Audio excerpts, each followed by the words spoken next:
Hi, this is Josh Marshall, and this is the Josh Marshall podcast. Got an exciting episode today. A little later, towards the end of the show, we are going to be playing some of the kind of like the finalists for our theme song contest. We're getting close to making a final choice, so that's going to come up towards the end of the broadcast. And we want your input. We're not going to make it like like a formal like counting the votes. We're kind of down to just a few contenders, but we want your input. We want to get a sense of what you think. And, if it turns out that like, of the three contenders that we're going to play for you, if it turns out that kind of everybody loves one of them, probably go with that one. So it's not like, again, not like an official count or a vote or something like that. But we want to get your input because it's a funny process choosing a theme song, because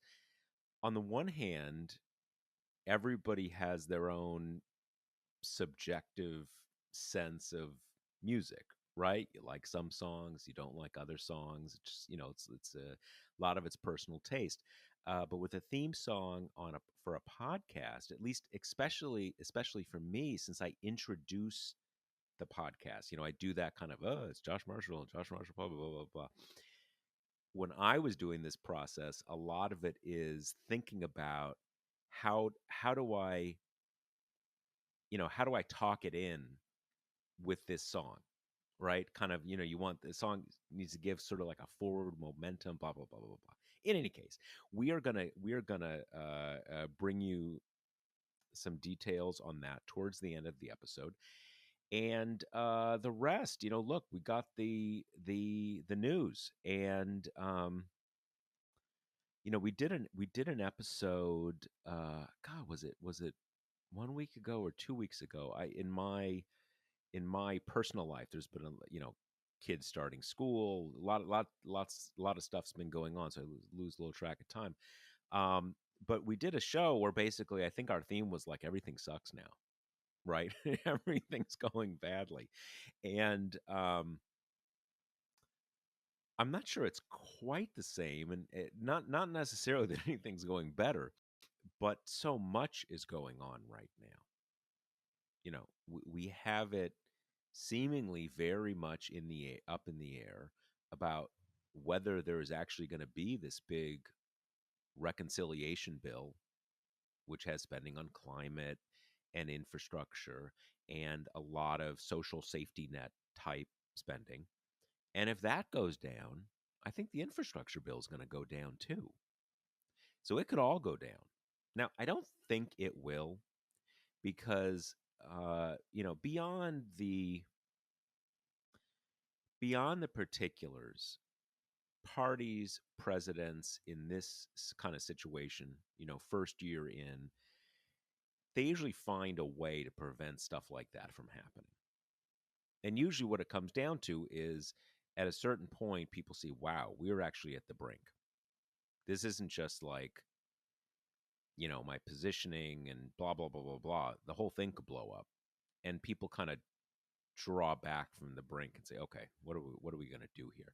I suspect that is going to happen, but I'm not sure that's going to happen at this point. So we got that, which is obviously a really big deal, both substantively for the country, but certainly for the Biden presidency and the Democratic Party. It's a really big deal. And then we got this debt limit thing, which, how often does this come up and how stupid is it? It's always important to understand exactly what this is and what it's not. This is basically the equivalent of, you charged a bunch of stuff on your credit card. So let's say, like, you voted whether to put the stuff on your credit card, and now you're voting whether you're going to pay the bill. Well, in the real world, that's one decision, right? You don't say like, well, you already bought the stuff, so you've already crossed that bridge. The whole thing is stupid. So all it really does is sets you up for this kind of hostage taking of, oh, maybe we won't pay our bill. Well, you know, the whole thing is dumb, and really, So I have no idea what's, we're back to this where Republicans are threatening a debt default. Basically, the gist here is they are, the mechanics of this is that they are voting to filibuster a bill that will agree to pay the stuff we already put on the credit card. And so what Republicans are basically saying is, hey, you got to put this in your reconciliation bill. Now, obviously, politicians don't want to do those, they don't want to sign on to those things because then people can run ads saying, "Oh, you decided to raise the deficit, they raise the debt, this many trillions of dollars, blah blah blah blah blah blah blah." And this is something that gets, generally speaking, this gets done by consensus when Republicans are in charge. I mean, that's what happened in 2020. It got I don't know how many times it got raised just by kind of like unanimous consent. Or I guess what they did is I think they didn't actually raise it. They suspended the rule basically. So they basically they didn't raise the debt ceiling. They said we are agreeing not to have a debt ceiling. Come on. All right. So that's happening. We've got, we still have various foreign policy things. So everything's going on at the same time. And it's pretty all over the place what's going on. And Kate, who follows this stuff for us, the kind of the nitty gritty up on Capitol Hill, the sausage making, she's going to kind of giving us the read of what's going on right now. But I think the best way, the reason there's a stalemate right now, there may end up being a stalemate on the substance, but the real stalemate right now is you have the kind of the two sides talking two different languages. And even saying the two sides is kind of misleading. You see the press reports and they basically kind of make it like, oh, it's AOC and Rep Jayapal and Bernie on one side, and it's Cinema and Manchin and Josh Gottheimer on the other side, the moderates against the progressive. Well, that's not really what it is, because some version of that $3.5 trillion reconciliation bill is supported by virtually all Democrats in Congress. There's a little tweaking here and there, some details and everything, but that basic concept, several new big social spending programs, a big climate push, that's the consensus Democratic position right now. And you've got two senators basically saying no. So those are the two sides. The two sides is basically between both houses of Congress. There's like maybe a dozen people tops, most of them in the House, and everybody else. And the reason it's held up right now, there may be more reason, they may get to the reasons of substance, but the reason it's held up right now is because one side is talking the language of policy. Here are the programs we want to do. Here are the dollar amounts we want to spend. Here's the time frame that we want to implement over. And the other side, Manchin Cinema, they're talking the language of optics and positioning, of wanting to be bipartisan and moderate, or wanting to kind of rein in the Democrats. Now, I'm not getting into whether for the moment that's a good thing or a bad thing, but those are two separate languages.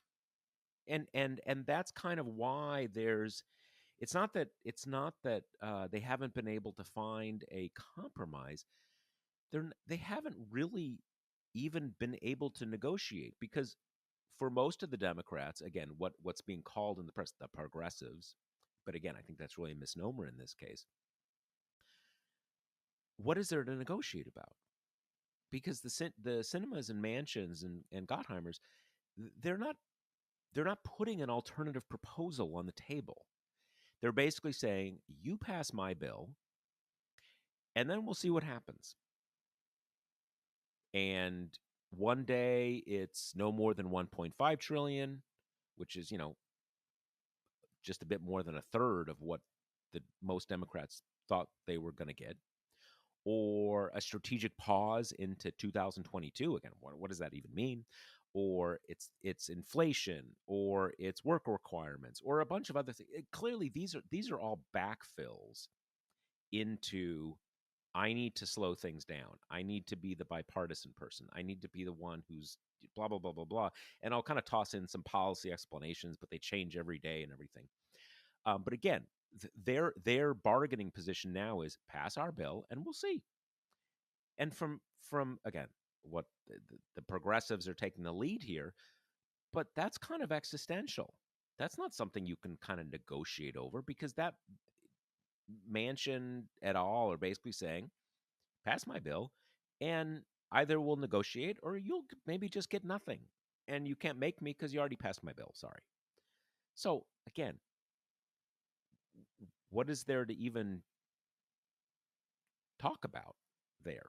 And the progressives in the House, which is, kind of that's where the action is on that front, they are taking kind of an absolute position right now, but kind of what else can they do? Because what's being presented to them is, again, pass my bill and maybe we'll negotiate for some of your stuff, or maybe we won't. That's up to me. So where do you, if Manchin and Cinema and maybe a few more people who they're kind of semi talking for say, look, you know, I want this program, this program, this program, I'm not going to allow that program. And then you can kind of like sort of horse trade and see if you can get somewhere. Because look, the Democrats are going to have to come down for 3.5 trillion. That's just the reality. And maybe some of us were fooling ourselves to think that they could get all 50 senators on board with that. Although those senators definitely gave that impression like a month ago. But, can you get somewhere where everybody can be happy? And once you're talking the language of policy in dollars, then you can see if you can make it all work. But again, they're talking two different languages. It's the language of policy versus the language of optics and positioning and being bipartisan, whatever that means. I mean, there's no being bipartisan. No Republicans are agreeing to vote for any of this. So anyway, that is where we are. Let me remind you that the Josh Marshall podcast is brought to you by Grady's Cold Brew Iced Coffee. Greatest iced coffee under the sun. You can order some at Grady'sColdBrew.com with the offer code TPM and get 25% off your first order. And yeah, we're still kind of we're sort of what's the word? Not freewheeling. What am I? What freestyling the copy here? Yeah. So anyway, so that's go and get some Grady's Cold Brew Iced Coffee. Great stuff. I'm actually drinking some right now. You can see if you're watching the video version of the podcast right here. It's totally real, totally legit. Anyway, Kate, what the hell is going on up there? What's the latest? So late last night, around 9 p.m. or so, the House passed the continuing resolution, which would keep the government funded through this December and would suspend the debt limit until December 2022. But it's basically dead on arrival in the Senate. A ton of Republican senators have already come out against it, which means that you're going to need 10 to overcome the filibuster. Right now, there's really only 3 of them who have shown any openness to it at all. And 2 of those are Cassidy and Kennedy, who are from Louisiana, which just got pummeled by a hurricane. So they need the aid money that's part of the continuing resolution. The other is Murkowski, who honestly hasn't really said much one way or the other, just kind of holding her cards close to the vest. But, Romney's a defiant no. Collins said she would vote for keeping the government funded, but that including the debt ceiling is a whole different thing. So it sounds like at most you've got 3 Republicans who might vote for it, obviously well short of the 10 needed. So it seems that's dead on arrival. Meanwhile, McConnell and Richard Shelby from Alabama Yeah, Alabama. He's from Alabama. Yeah. Wow, really doubted myself for a second. They have crafted basically a clean funding bill that would keep the government open, but that would decouple it from the debt ceiling, which is obviously exactly what they want because Republicans don't want to be blamed for the government shutdown. They want to keep it funded, but they don't want to deal with the debt ceiling. They want that to be they want that to be Democrats' problem, leading them to make really convoluted arguments about it, such as it's imperative that the debt ceiling be raised. It's the height of your responsibility not to do so, but we Republicans are not going to do it. That's Democrats' job. So that's basically the situation we've got. And so the problem for Democrats is that being the only party that's kind of invested in responsibly governing sucks because then you have to do that and figure out how to do your own political agenda. So basically, where we're at now is due to some kind of procedural gobbledygook, the continuing resolution passed by the House will get to the Senate Friday, maybe Saturday. Senators infamously hate working on the weekend, so there's a chance they boot this whole thing till Monday, which basically, when that bill fails in the Senate, gives them 3 days to figure out how to fund the government before it shuts down. And the kind of harsh political reality of that is getting the government funded is not going to be that hard because Republicans also want to do it. But if you do a clean funding bill that Republicans will support and will help pass, then Democrats have given up any point of leverage that they have on the debt ceiling because Republicans have pretty much shown themselves to be shamelessly willing to, say vote down an individual debt ceiling bill should they bring that to the floor. Well, Because I think, let me ask you one thing. yeah. Have the I mean, I think I know the answer to this, but have the Democrats tried to suss out or focus on the filibuster part of this? Because Democrats are more than happy to, as I understand it, to pass all of this themselves with 50 votes. Mm-hmm. Um, th- so it's which is generally what the Republicans want to do it, kind of you do it all yourselves. They're offering to do it all themselves. Republicans are preventing a vote from happening. They're Yep. filibustering it. Yep. So I guess the fact that that is contradictory, even on the basis of their own argument, like, who am I kidding? That doesn't matter. That's just how they roll. Right. No, that's a great point and a good thing to keep in mind that the 60 vote threshold isn't automatic. Someone has to object first to basically stand up that wall, which we already have a whole slew of Republicans saying, oh, yeah, I'll object if no one else does. So you're totally right. I mean, Mitch McConnell's whole kind of surface level argument is that Democrats control the whole government. They want to do reconciliation by themselves, so they should do the debt ceiling by themselves. And you're absolutely right. If given the chance, Democrats would be more than happy to pass this CR with a simple majority. But Republicans are not going to let that happen because that argument is just so transparently bullshit. And it's all really just about making the political lives of Democrats as hard as possible. And, fingers crossed, bringing down all the infrastructure agenda along the way. Now, okay, so my understanding of this, if you take what the Republicans are saying on its own terms, they are basically saying, we're going to block that. You've got to pile it into your reconciliation bill. Mm-hmm. So, what is for Democrats? Why don't they just say, okay, why not? Fine, great. Well, why not put it in the reconciliation? What's the obstacle there? So the concern is that it would superficially kind of balloon the top line of the bill. It would make it seem really big, and then kind of give the Mansion and cinemas of the world another tension point to be like, this is too much. We got to cut other stuff out to make room.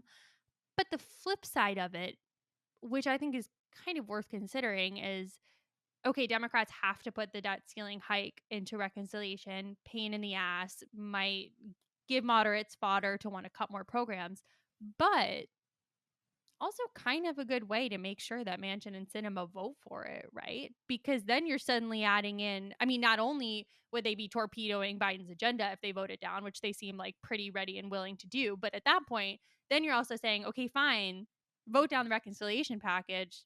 but you're sending our country into a default on its debt, which has never happened before, and which by all accounts would be catastrophic. So is it really the case though that it would be scored differently? Because kind of going back to what we said before, the it's not spending. It's spending that has already happened. Right. It's just paying it. So in what sense would it, I mean, I guess anybody can say anything they want. They can, I mean, if let's start from the notional model that it's a $3.5 trillion bill. If you're also increasing the debt limit by a few trillion, I guess people can say, "Oh, that's 6.5 trillion or something like Right. that." But in any, but that's not really the case. It's not. Mhm. It's not scored that way. So, am I missing something, or is this just a matter of again, people can kind of say whatever they want, and that's how it is?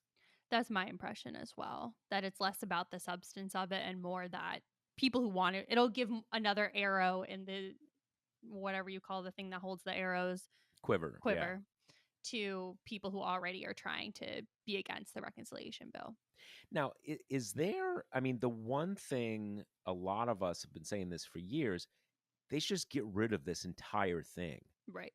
Is there any I mean, since they can do, if they have to go to reconciliation, at that point, well, I don't know if the whole parliamentarian thing, this is another thing we should probably talk about because people could, oh, parliamentarian says this, the Mhm. parliamentarian doesn't control anything. Nope. The parliament, and I know I'm not telling you this, just but for our listeners, the parliamentarian does not control anything. The parliamentarian is an advisor to the majority. So, and it's not just in theory the majority can overrule the parliamentarian. It's happened many times. Yep. So it doesn't. It's not binding about anything. What it comes down to is that uh, I don't know if it's just Mansion and Cinema. Basically, the point is it's meaningless because if you're deciding to do X, okay, let's say hypothetically, we are going to uh, fund some big climate thing in reconciliation. Okay, so you say, all right, all 50 Democrats are behind the climate thing. Great. Now the parliamentarian says you can't do the climate thing. Well, that's only that only matters if 50 Democrats are totally 100% in favor of the climate thing, but not for the climate thing if the parliamentarian says it's not okay. But these are all just permutations of whether you're for the climate thing. Mhm. And clearly you're not for it that much if you insist on taking the advice of it's all nonsense. Um how did we I digressed onto parliamentarians. What was the oh in reconciliation, if I understand this, the Democrats could just say we're getting rid of this whole debt limit thing forever because it's stupid and it keeps bringing us to the brink of debt defaults. Is there any discussion of doing that, getting rid of the whole thing? I've seen none. I mean, and the only people who I've really heard talk about that with any kind of consistency are like the Elizabeth Warren types, which just leads me to believe that as silly and dumb and not really true as it is, there would be at least a few Democrats who will equate getting rid of the debt ceiling to blank check for unfettered government spending. Right, right. Okay, so they don't have the, yeah, and I mean it's really too bad because I don't remember the exact number, but at various points at which this has come up, right? This kind of recurrent debt ceiling, game of chicken. There have been various surveys of every country in the world, and basically the U.S. and maybe like Denmark, and maybe it's not Denmark, but like one other country in the world has this. No one does this because, again, if you think about it, there are so many ways in which a nation's budgeting is nothing like your home budgeting, but this is one way in which it is. And that is, imagine how it would work if you got two decisions, one to spend the money and one to put it on your credit card and one to pay off your credit card. In the real world, those are the same decisions. And if you try to decouple them, you're going to get into a lot of trouble.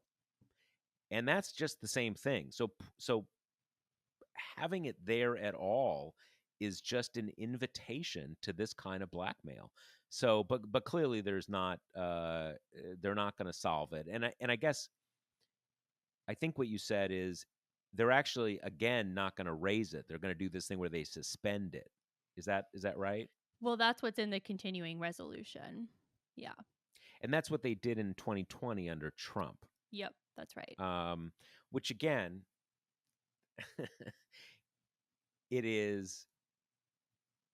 It's just like an agreement to keep this, sort of to keep the hand grenade under your bed, right? Keep it there under your bed just in case you want to at some point in the future blow yourself up.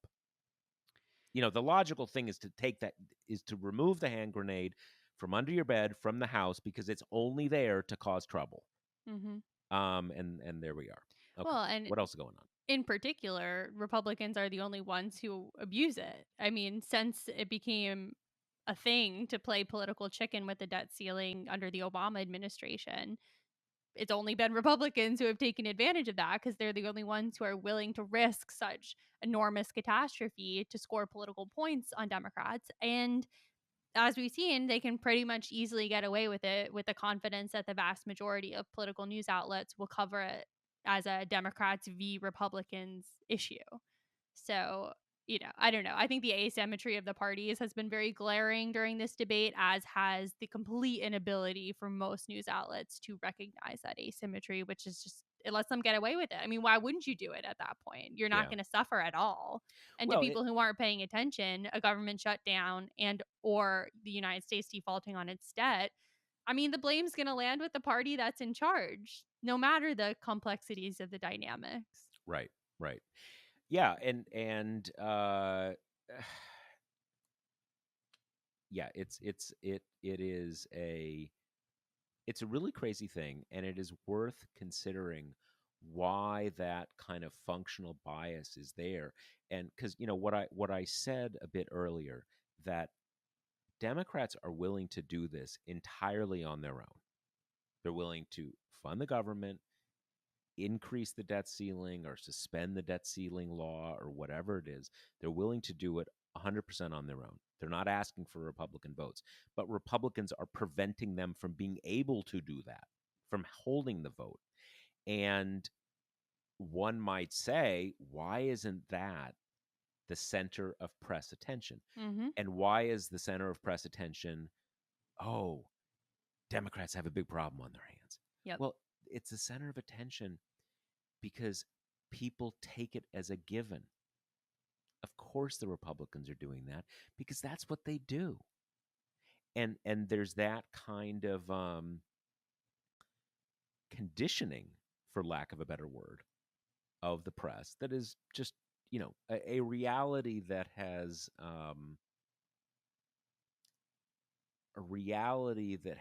all sorts of negative effects that stream through all kinds of our politics, not just this. In any case, but Yeah, and there is one interesting thing I've seen floated, not in the way that's like people are actually talking about it, but they could decide to do a carve out of the filibuster for the debt ceiling, which would actually be kind of a perfect solution for Manchin and Sinema, because then they can still cause all kinds of trouble with the reconciliation package, and the carve out wouldn't affect, I don't know, things like voting rights and the other things they seem not really wanting to pass. So it would kind of be pretty neat. well, and again, that is the same story on every front. All of these things are, you've walked into the brown paper bag And how are you going to get out of the brown paper bag? Now, you could just back up and walk back out of the bag. And that's kind of what's happening here. Because on all these different fronts, the parliamentarian, the filibuster, all of these things, whatever you want, no matter which parliamentary procedure it is, no matter which substantive policy or law, all of these, you could just decide to solve all of them right now, Hmm. this second, by whether you want to call it a carve out or getting rid of the filibuster, whatever.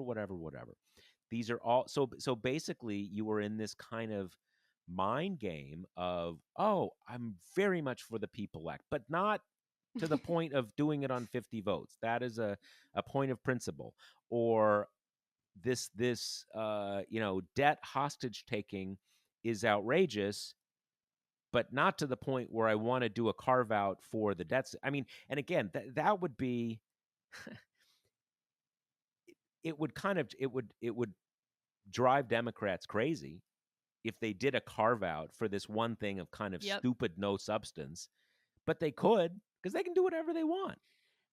And driving Democrats crazy seems to be their biggest passion project. So I think it checks that box as well. Yeah. The other Yeah. thing I've been thinking in this kind of 5D chess arena is so far, all signs point to, if they do hold a vote on the bipartisan bill, the smaller one that just deals with hard infrastructure in the House next week, which is the arrangement because Josh Gottheimer and his goons, as you remember, kind of forced Pelosi into promising that she'd bring it up for a vote then, whether or not the reconciliation bill is done, which now we know it definitely won't be. But anyway, all signs right now point towards House Republicans are not really going to help, or not enough of them are going to help to overcome the progressives who will vote down the bill. That seems so dumb to me because I'm curious to get your thoughts, but They could put Democrats in a really bad spot. if Republicans help pass this bill, they get a bipartisan thing to crow about, and then they are basically dooming the reconciliation bill for sure, no question. Yeah. Yeah. I mean, it is, and it's funny. I saw in Politico their sort of lobbying newsletter. It's called, I think it's actually called Politico Influence. But good information, right? And they had a thing yesterday saying how basically like the Chamber of Commerce and all the sort of the business groups and the Republican leaning business, all those groups are getting together and trying to get Republicans to save this bill because their interest, it tends to be a Republican leaning, those are Republican leaning outfits, but their interest is they really want that bill. They want that money, right? For building bridges and roads and blah blah blah blah blah. They probably don't mind wrong footing Democrats, but they really want that bill. So they're trying to get there. And it would put, yes, it would really put Democrats in a bind. Now remember, Joe Biden still got to sign the bill, so they can short circuit that thing whenever they want. Good point. But that's not where they want to be. Mm-hmm. That is not where they want to be. They don't want, kind of, if you get into a thing where the upshot of all of this is there's no reconciliation bill and there's no infrastructure bill. Why? Because Joe Biden vetoed it. Well, that's uncomfortable, right? I mean, Mm-hmm. I'm pretty sure that I think the White House is very committed to keeping these two bills coupled together, but that's not how they want to make it happen. Right. That's not great. But yeah, they could, and frankly, there's a couple different moving parts here. I think that I've heard stuff about what 30 or 40 Democrats voting against it in Yep. that case. Yesterday, Jayapal said at least half of the progressive caucus, which is around 95 people in the House. Right. Okay. So let's say 50. Now there's two issues here. One is, you know, frankly, I'm surprised it's not more. But I think the reason here is that the leadership is trying to get both these trains into the station. And I suspect they are telling people, look, we may have to loosen the coupling a bit to kind of get, we got this promise, we got to get this one through, but we're going to get the other thing done. Don't blow it. Don't blow the whole thing up. Work with us. And maybe you have 50 who say, no, we're not taking anything on faith, blah, blah, blah, blah, blah. But I suspect if you rephrase the question to, are you going to vote for it if you are sure there's no reconciliation bill? Are you going to vote for it if that vote means no climate, no anything? I suspect it'd be a hell of a lot more than 50. And I suspect well, it's a little more complicated since the Senate's already passed it, but I just think there'd be a lot more than 50. Yeah, I'm sorry. If I was a House progressive, no way in hell would I vote for the bipartisan bill. I mean, it's the one point of leverage they have. Progressives have been the one who've been falling in line all term. It's been moderates who have been trying to blow things up on every corner. And at this point, I mean, so it's not even so much to me about trust in leadership as it is trust that the moderates will get on board. You give them this vote, and then leadership's like, we're going to do all we can to bring the trains into the station. I'm sure that they will, but leadership has not so far been able to get particularly Manchin and Sinema on board for absolutely anything. So why would that change now? I mean, progressives have this one point of leverage. I would not give it up. No, it's funny because let's say there's 50 members of the Progressive Caucus, and this is going to be, the probably the most leftward Mm-hmm. of the 200 plus, Democrats in the House. Those are generally people who I don't, that's not the kind of the group that I'm generally in line with within the sort of the Democratic firmament. But I wouldn't vote for it. I would absolutely not vote for it. Why would you vote for it? This is, the Democratic Party has been operating on a a, a basic cross-party agreement. You guys get that thing that way, we get this thing this other way, and they're going to remain together. And they got the first part, and now they're basically saying, "Oh, okay, no, we're we're not going to do that other part, or you you will do whatever I dis." Yep. It's just breaking the agreement, and I don't think, again, those are people who I tend to have, within the context of democratic politics. Those are not generally people when they are kind of on their own on something that I'm kind of with them, but I'm totally with them. You just can't. I mean, it is a big and diverse, and I don't mean in this sense in racially diverse. There's a lot of different groups who make up the Democratic coalition, and this has all been moving forward on this basic deal. And a handful of people are saying, okay, fuck the deal, just do my thing. And you can't operate that way. And I'm sorry, but again, if I'm a House progressive, I'm not going to willingly let the caucus be led by people with these bullshit political instincts. I mean, it's just crazy to look at this from the outside and to see that the people who are threatening the whole agenda right now are largely people who have the most to lose if the whole agenda goes down and the whole country turns against the Democrats and then there's a terrible election and Joe Biden's political future is imperiled, et cetera, et cetera. And of course, that's not true for all of them. Like we were talking before with that group of kind of rebelling House moderates, some of them are in safely blue seats, but some of them are in swing districts. And people who are in swing districts are the ones who have to pay when the political tides turn against the party. Y- So the whole Yeah. thing just seems, I mean, when we discussed this a bit before with Biden's kind of plummeting approval numbers, that the instinct to like pivot away from him and make his agenda fail it flies in the face of any reasonable way that you would actually turn the ship around. Yeah, I mean, some of this is like kind of game theory. There are some sets of facts that are pretty rough because everybody's individual instincts and path to safety is a disaster for everybody collectively. I think it was Brian Beutler, another one of the great TPM alums, who said a few days ago on Twitter that there's this whole idea, or maybe he said it in an article, I can't remember where, that there's this whole idea that these moderates, they're the ones who really, kind of understand the swing voters and stuff like that. And it is important. We'll get to in a minute. Swing voters are a thing that you do need to kind of understand how they function. But the idea that those kind of Democrats in marginal districts kind of understand the nuance, there's no evidence for that. In almost every cases, they are people who win their seats in wave elections and then get washed out with the next wave.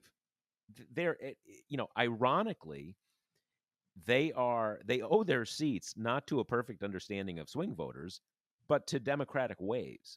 Now, having said all that, it is certainly true, and you've got the guy up in the Northern District in Maine, whose name escapes me at the moment, but I think he's one of the 10, um, and he's one of those people, and to be a Democrat in one of those marginal seats, you do have to keep some distance from the national party for reasons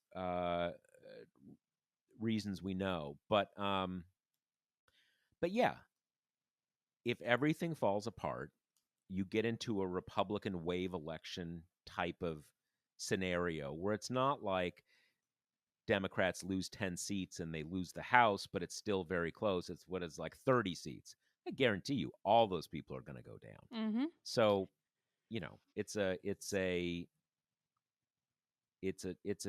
tough and I will say this. This is also why I think something like this does come together. Yep, me too. Because you start looking at that, you want to do your kind of thing, your positioning and all that kind of stuff. But those people know that if everything is a catastrophe, they will not. You're not going to have the Democrats like lose 30 or 40 seats and like I think it's Jared Golden or something like that. I was gonna say Golden, but Yeah, I the guy. lacked confidence. Yeah, the guy up there. I'm pretty sure that's him. You're not going to find out he survived that wave. He's going to be the first one that goes down. So people, I think, will kind of see this, and this will bring them back to reason. The other thing, and this is something for people who read the site, I did this post about Kirsten Sinema yesterday, and reader GT from Arizona, who I think, if I'm remembering his email, even though he's kind of functionally a Democrat, he's registered as an independent, so he gets mailers targeted at those people, and he's been getting these mailers, and in those mailers, it's actually from an independent PAC, but basically on Sinema's behalf. Those mailers are already kind of listing out, itemized, all the great money that's coming to Arizona from the bipartisan mini bill. Like the money's on the way, it's in the mail. And so, to the extent that that is what her position is, that puts her in a bit of a bind. I mean, she's kind of making her whole thing in Arizona now. She did the bipartisan. She's got the money for Arizona, all this kind of stuff. So if it goes down, that's really a disaster for her. She needs it to pass. Yeah. I think I agree with everything you said. I think there is this like paralyzing fear of doing things that is permeating this whole process, and that I think is kind of behind why the filibuster is still intact too, that Democrats have and Republicans don't really have because there's not that much stuff they want to do. But I just don't get it. It's like this defensive crouch of being worried about what the opposition ads are going to say if you pass this reconciliation package. Like, let me save you the money of hiring a political consultant. They're going to call you a socialist. They do it every election. It's been happening a lot, and they're going to do it whether or not you pass the reconciliation bill. So it's just like For God's sakes, look at the way the political winds are blowing. You do not have a very long opportunity to pass stuff right now. And it really does make me freaking pull my hair out that we're watching like you say, this small group of Democrats who seem to think, and the political kind of news establishment seems to agree, have these unimpeachable political instincts that are leading them right into like an intra-party implosion of the entire agenda. I mean, it's just baffling. Well, But it, yeah. I do agree with you. My money is still that I think both of these things do get passed ultimately. I think the only way that they don't is if they do become uncoupled, because I think it's a real concern that bipartisan will pass by itself, whether that be the result of some kind of compromise or Republicans maybe wising up to the fact that they could actually really damage the Democrats in that way. And then, I mean, look at the attitude from the moderates. There's no way reconciliation will pass at that point. Right. Well, they'll. I suspect what it will be is they won't. It's a bad memory, but in 1994, the big thing was the Clinton healthcare plan, Mhm.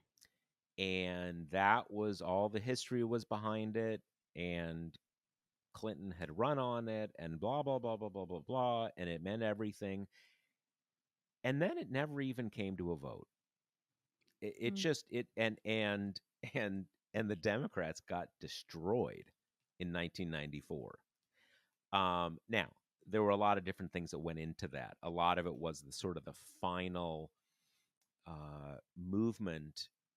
Oh, the South away from the Democratic Party. So it wasn't just that. There were a lot of different moving parts there. Um, but I suspect it would be something like that, in that it would never even come to a vote. You just have, Manchin talking about a strategic pause to 2023, and this and just talking until some point in 2022, when everybody just looks each other and says, this is obviously never going to happen. Why are we even talking about it anymore? So yeah, and with the whole thing of blowing up, because this would be a lot more than about the Democratic, you know, Joe Biden or the 2022. This would be unbelievably destructive to the Yep. Democratic coalition in general, in a way that would have repercussions long into the future. I'm not saying that means there has to be a $3.5 trillion reconciliation bill, but if you basically have everything fall apart and there's basically nothing, that's bad. Mhm. That is bad for the Democratic coalition in ways that I think are pretty catastrophic. Now, it's back to that again. It's sort of some of this is kind of game theory, where each side needs to show they mean business, and to say, look, am I going to tank the whole thing? Yes, I will really tank the whole thing. Even I'm saying that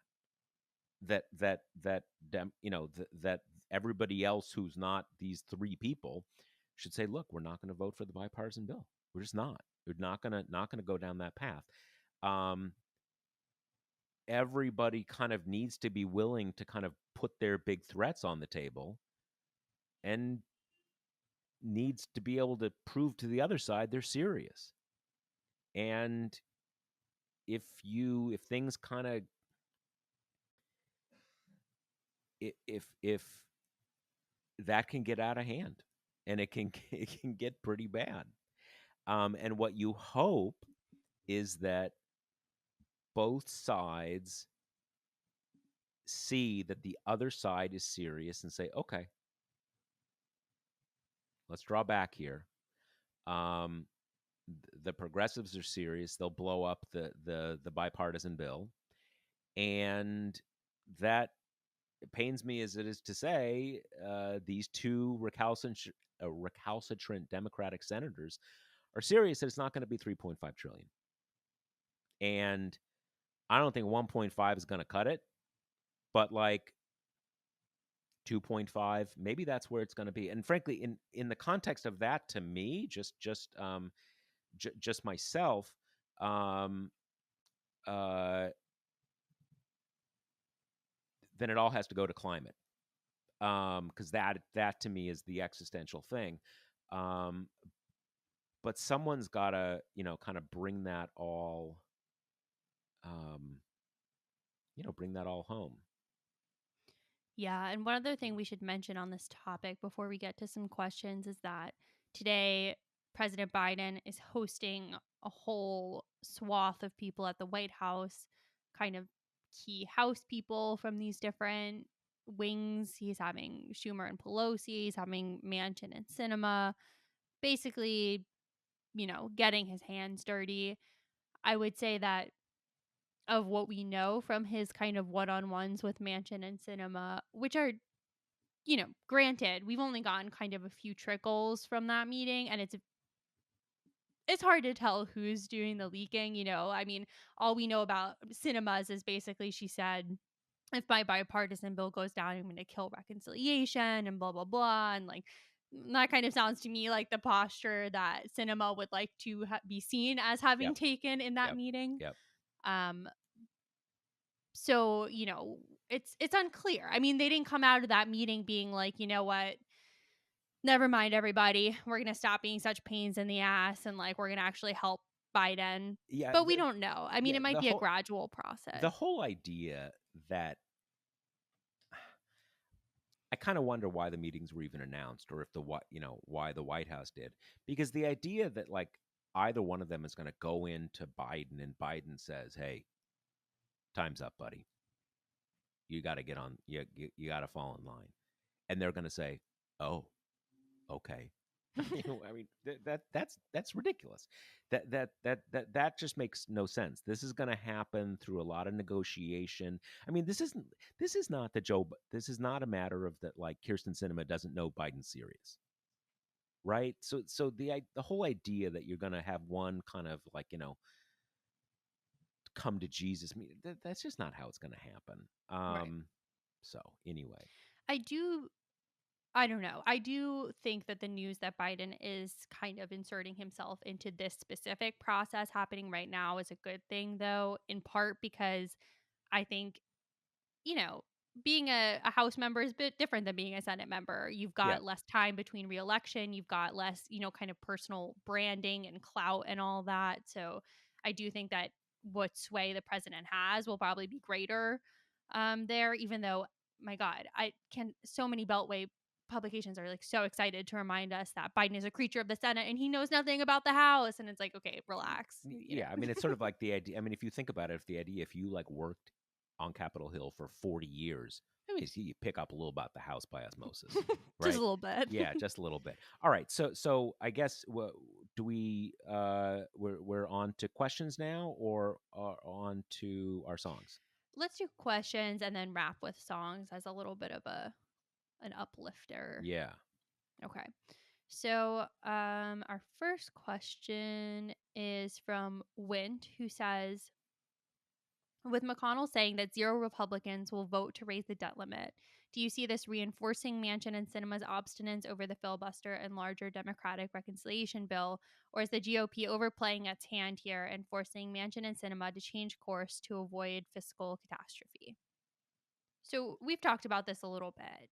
Basically, the idea that, if Republicans refuse to play ball, Democrats are in some way going to have to do it themselves. And the options are going to be either filibuster carve out or get rid of the filibuster in the one bucket or do it in reconciliation. yeah. I just it seems to me highly, highly, highly unlikely that we're going to get a carve out, just because they don't want to do carve outs. And I just don't see. I think this is probably going to be resolved by them having to put it into reconciliation. I hope Yeah. I'm wrong on that front, that they can kind of squeeze the Republicans, but I think that's how it'll be resolved. And I just don't see this as somehow, kind of contingently, paradoxically being the sort of the, camel's nose under the tent that destroys the filibuster. I just don't see that. Yeah, I unfortunately agree. Though, like I said earlier, I do think a potential silver lining here could be that it keeps Manchin and Cinema much more on the hook to pass reconciliation if the alternative is defaulting on our debts. Not that Yeah. that won't make them difficult about its contents and its size, et cetera, et cetera. Yeah, I think that's possible. But there's That's a also, possibility. which I didn't mention before, like a timing component. If the debt ceiling does get wrapped into reconciliation, well, that pretty neatly puts an end to Manchin's whole "let's put a pause till 2022" thing, because the most generous estimates are that we're gonna be in real trouble by October. So you got to move. Yeah, I think, I mean, and that this is the thing with Manchin. There's no grand strategy with Manchin. Each day he's getting up and, you know, reading Axios and political newsletter, kind of getting the sense where the feel of the inside folks are, and kind of, doing it on that basis. And I'm only half kidding. He's it's just he's just making it up as he goes along. Yep. Okay, this question is from Stuart, who says, "Why would Wall Street, hedge funds, the Chamber of Commerce, etc., allow Republicans to risk tanking the world economy by not raising the debt ceiling?" Which I think my response is because Republicans are very confident that Democrats won't allow that to happen. Yeah, I think it's two things. One is exactly that. Democrats will clean up Republicans' messes, and that gives them a lot of freedom to do all sorts of bad stuff. But the other thing is that, yes, the business community has supports the Republicans, has deep, you know, tentacles into the Republican Party. It's got some into the Democratic Party too. All that stuff. But the Republican Party is not run by the people on Wall Street or the people at the Chamber of Commerce. That's just not, that is a misunderstanding of how the Republican Party works these days. They have things they want from Republicans, they have things they get from Republicans, but the money folks do not control the Republican Party. So that, I think, is just a kind of a basic misunderstanding at that point. So there's both. It's both things. And then we got a smattering of questions asking variations of whether Cinema may be planning to change parties, and that's what's behind her pretty inscrutable behavior.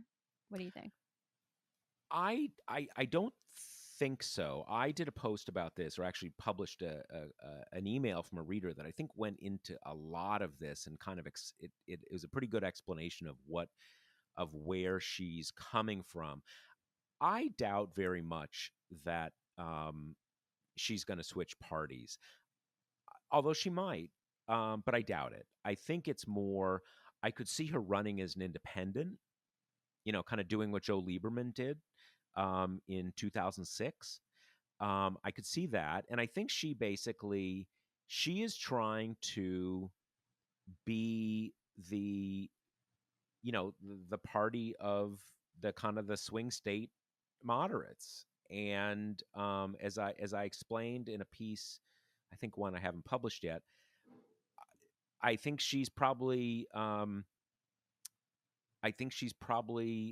the support of those people, but that's only a few percentages of the electorate, and she's really tanked her support among Democrats. So I think she is thinking that if she lost Democratic primary, she'd run independent and be able to bank on the Republicans will put someone up so crazy that Democrats will have to back her.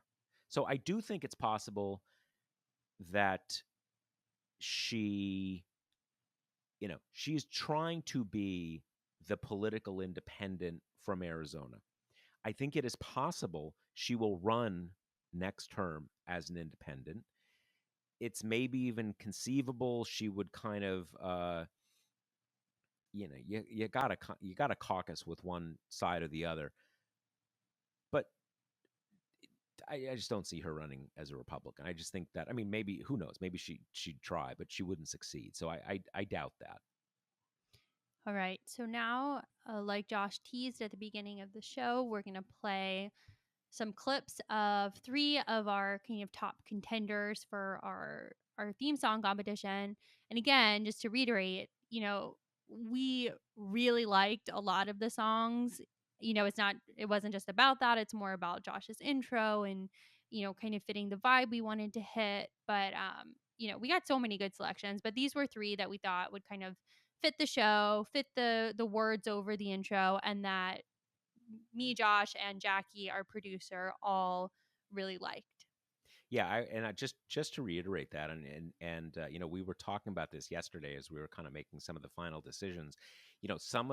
I'm thinking of one song that we got that I loved. I so loved it, and the reason we didn't pick that as one of the three is that, again, there's this thing about um, a theme song where the main thing is it's got to have a certain propulsion forward at the beginning of the episode where I'm doing my introduction over it, right?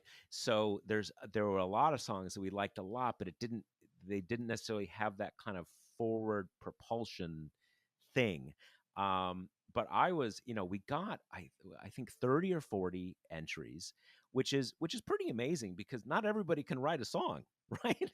And not only None can of not us can, yeah, I so. can't write a song. So not only can not everybody write a song, but we're talking about like produced songs, right? And for that many people, out of the subset of people who can do that, because again, I can't do that, was incredibly gratifying, and they were so good.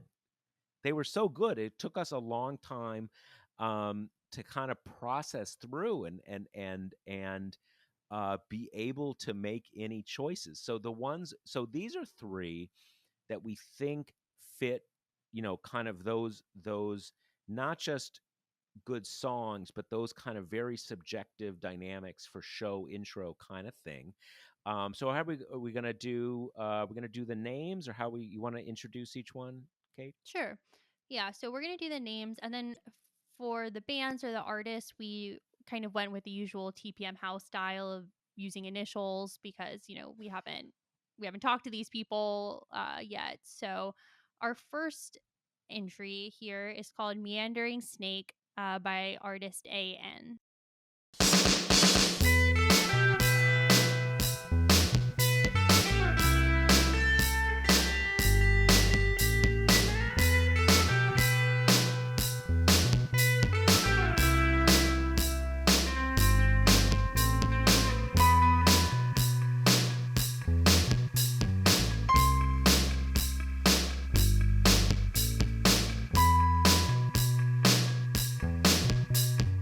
Okay, so that you can see kind of like that, kind of like coming into an episode.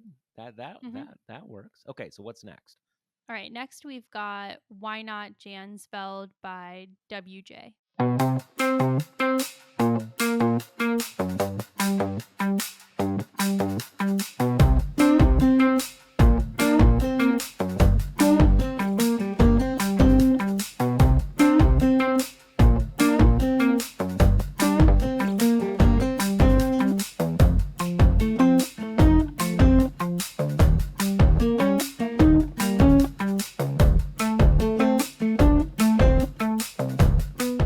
Okay, so that I'm not going to say who, but of these first two, there's three of us involved in the show, and so we each, I'm not sure voted, but kind of uh, uh, Kate, me, Jackie, our producer, and there was one of us who the one we just, the second one we just heard was the kind of the favorite, and there's another one of us who the first one was the favorite. So I'm not going to tell you who. Intrigue. Intrigue, yeah, Infighting. yeah, yeah. All right, let's do that. Let's do the third one. The third one is called The Chosen by GH.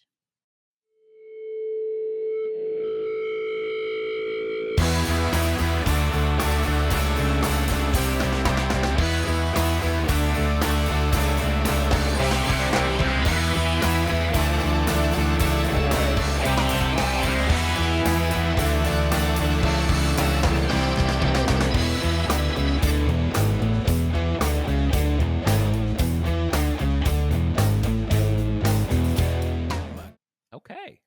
All right. So these are, I could see any of these three. I'm not going to tell you what my secret. We need like Price Waterhouse. You know, with the like the Oscars, they have one of those companies that Yep. keep everything on the up and up. So anyway, let us know what you think. Again, we're not doing like an official vote where we're going to do a precise count, but we just want your input. I mean, you're the listener. So if let us know.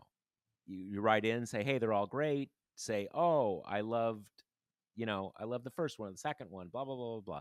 Let us know. That's really important. So we're really gonna put this into the mix. Maybe one of them, everybody says, oh, that one, it would destroy the Josh Marshall podcast if you chose that one. And, let us know if you think that, or I can't imagine that would be the case. But I'm particularly interested. I'm open minded here among these three. So if everybody says, "Oh my God, that one is the one," then that'll have a big effect. So let us know. You can send us an email if you are a regular reader of the site. It's just the regular TPM email box, which is talk@talkingpointsmemo.com. So just drop us a line. Let us know which one you liked. Yeah, I would just like to add while we're talking about kind of listener input email, we got so many good questions this week. So we obviously couldn't get to them all on the show, but a whole slew, and all of them were very kind of thoughtful and interesting, and we'll be sure to address more on future shows. But thank you for that. Yeah. And so remember, the Josh Marshall podcast is brought to you by Grady's Cold Brew Iced Coffee. Best iced coffee made, produced on this planet. So give it a try. You can go to Grady'sColdBrew.com to order it there. You can also get it, I think you can get it on Amazon. You can also get it at your local grocery store. But at Grady'sColdBrew.com with the offer code TPM, you can get 25% off your first order. So, really good deal. All right. All right. Later. Same time next week. Yep.